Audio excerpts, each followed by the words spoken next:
he asked for. Were there also particular places that you wish would have been included in the film, but hindi Well, na with, inabot? with First Love, the story actually is about Nick and Ali, who actually lived in Vancouver for 10 plus years. So we were not, personally, I was not looking for like a touristy kind of film, right?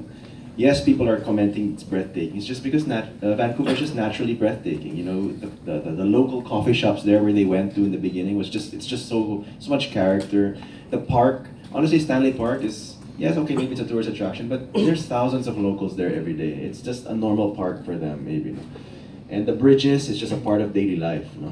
They use it to commute. So it wasn't my intention to show Vancouver in kind of that touristy way. It's just, Vancouver is just naturally beautiful. That anywhere you put the camera, ang ganda lahat. Ganda ng sceneries. Ano nga po uli yung unang kinanta ni Ali dun sa bookstore na yung kasama niya? Ay, hindi. Yung una pa. Yung... Ikaw lang aking... Ay, yung It's my favorite song. so yun yung sinasabi nung kasama mo dun sa bookstore na? Kasi Tagalog hindi niya naiintindihan kaya parang pinapapalitan niya. Ayun. Thank you. Thank you so much. Aliw na aliw ka sa pelikula, di ba, Mami Jo? Dahil dyan, ito isa pang nanood, si Kuya Alan Sancon. Direk, tanong ko lang po, what's the story behind that movie? Yung First Love, is it a true story? I'm here, Direk. Is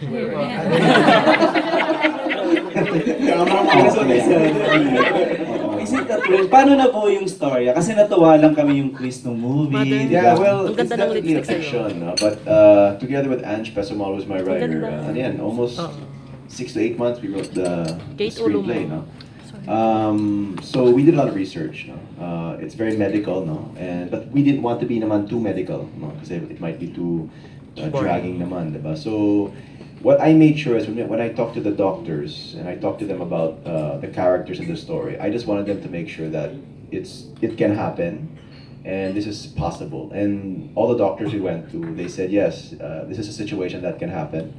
And when they gave me the go signal, we were able to now create the characters of Nick and Ali in this story of First Love. Tapos Direk, yung story niya about, maraming successful talaga of the transplant daw dun sa Canada. Oh yes, it's I mean every day there's always a case. Actually, part of my research was if you guys just go to YouTube, you'll watch a lot of success stories, and that's kind of where we got our inspiration also. So we actually, you know, it's also part of the film. I don't want to give away again too much, but yes. I made sure, actually even when we were shooting, we actually had some doctors on set, just consulting and making sure that the activities they were doing and the things that they were a part of were real. Tapos direct, yung ending, inabangan ng lahat, di ba? Hindi namin alam what will happen, di ba? Kayo ba may other option kayo ng ending? Or yun na talaga yung ending simula pa lang? Well, for me, I had one ending in mind, and that's the ending you see in cinemas. Now, of course, there was always a debate and a discourse, which is good, which I encourage them. You want to kind of exercise all the options. But for me, from day one, it was that ending. And for me, talaga, I'm proud to say that the last 10 minutes of the film was exactly kind of how I imagined it. No? It just flowed, no? And if I must say about the ending, just to give credit kind of where credit is due, because a collaborator din ako. Actually, it was an idea of my production designers, sila Ben and Carlo, no? About the ending. They came to me in Canada. Direk, what do you think about this ending?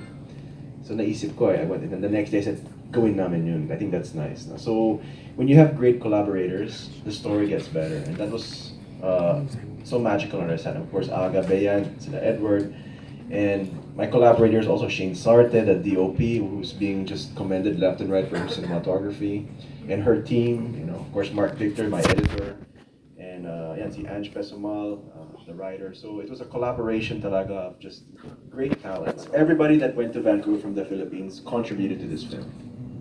Ito, Bea. Bea, tanong ko lang, napaka-positive ng character mo doon eh, no? Kumbaga, ganun ka rin ba in real life? Kung paano mo harapin yung problema, saka yung mga biggest problem mo in life?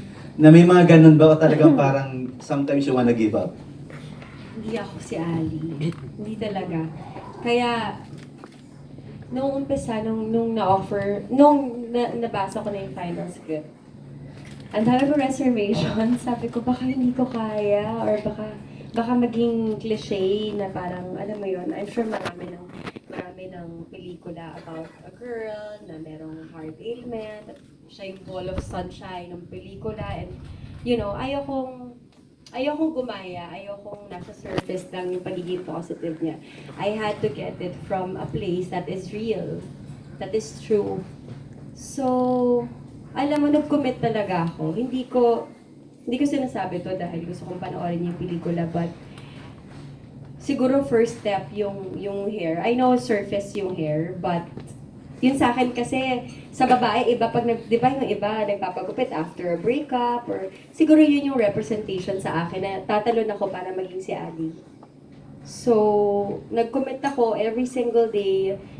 Yung mga nangyayari sa Vancouver, parang iniisipan ko lagi siya ng something positive. Lagi kong hinahanap yung silver lining, kahit sa personal kong buhay. Siguro para ma-practice yung pagiging Ali. But, minsan, kapag meron akong bad days dito sa Pilipinas, pagbalik ko after doing the film, minsan iniisip ko, my God, gusto kong bumalik sa Vancouver at gusto kong maging Ali ulit. Naging happy place ko siya.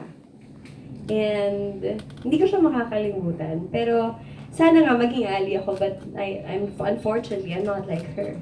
Pero may natutunan ka sa kanya in that way, na parang Oo. ngayon, kapag may problema, you can be positive like Ali. May ganun ba? Oo, pero mahirap siya eh. Hindi siya...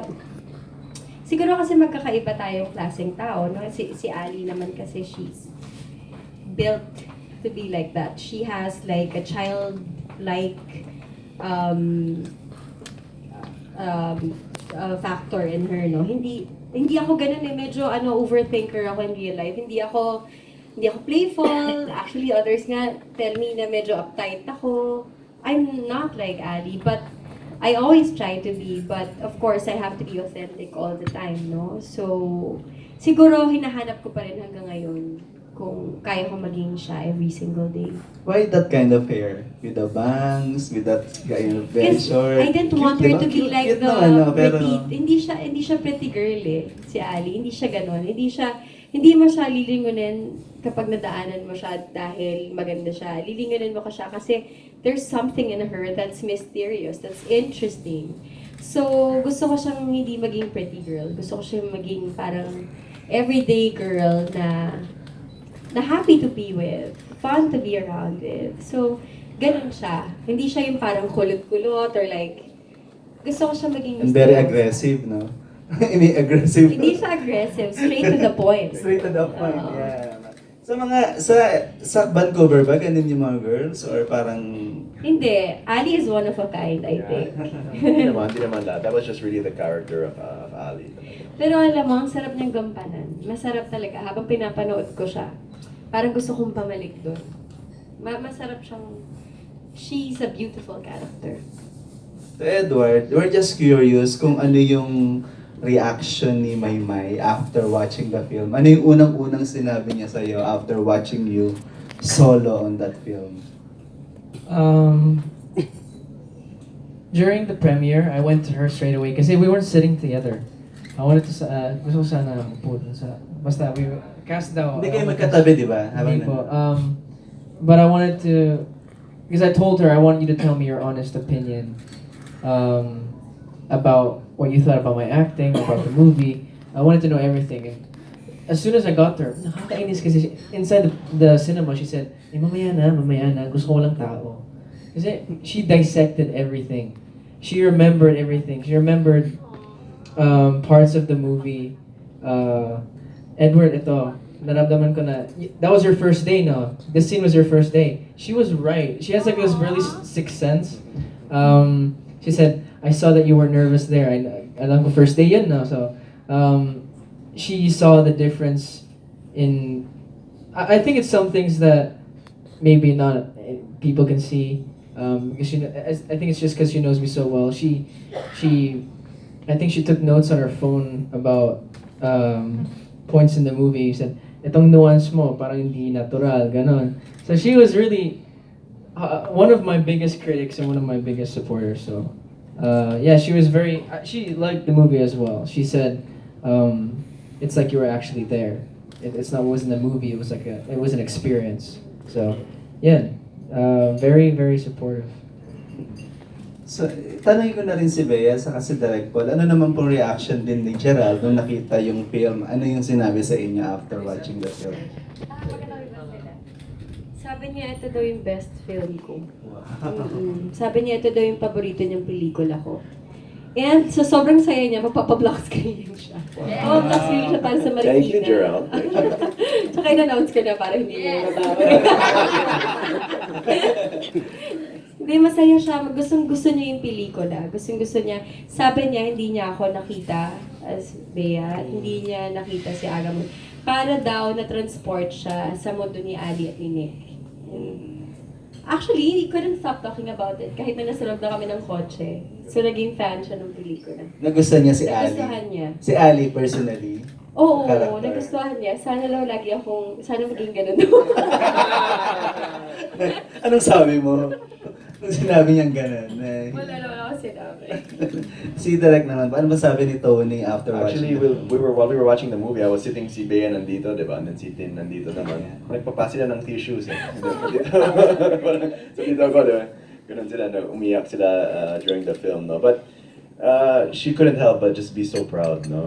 And she was so happy. She says, finally, gumawa ka ng love story. Umiyak ako, I cried, and I enjoyed it. And everything, she always texts me something long. So yan, may critique siya. She told me everything, her points. And she says that like she can really feel my voice. And she was a part of the journey. Lahat ng script. I mean, she wasn't a part of the film. I mean, I guess I'm just like Kanina he was saying about MAYMAY. But you know, every time I talk to somebody about the film, of course it's Tony when I go home. Diba? So she knew how it changed, how it developed. So she couldn't help but be so proud when she saw it on the big screen. And ganun din as like Gerald, magpa-black screen din si Tony. Sa Taytay naman, sa Taytay. Paano lang si Edward? Grabe. Si Edward daw may black screening ba? Ay, nanawagan kami kay Maymay. Kasi si Gerald at si Tony. May black screening. I'm sure naman. Ako sure ako dyan, Kuya Alan, ang mga MAYWARD, may Meron pa-black screen yan. niya. Marami, diba? Last na lang Direct, did you consider yung title? Di ba naging successful din yung Milan, yung Dubai? Did you consider to put title ng Canada or Vancouver? Ganyan. No, O actually, talagang first love yung... Vancouver, no. Actually, it was not because the film's not about Vancouver. It's not about. I'm not saying that those other films were about that place, but sa akin, we actually we only thought of the title after it. Actually, it was always called the Agabea Project. Yung sa lahat ng mga scripts lahat. And then when I started working with of course with Star for the promo, and yeah, First Love came up because of when they watched it and when we watched it, and they just felt that we all agreed that this was the best title, and it seems to be like everyone on social media that have watched it, they now know why it's First Love. Diba? So yun, if you haven't seen it, know the reason why it's called First Love. Okay, congratulations. Thank you. Thank you so much, Kuya Alan. Siyempre, ito naman ang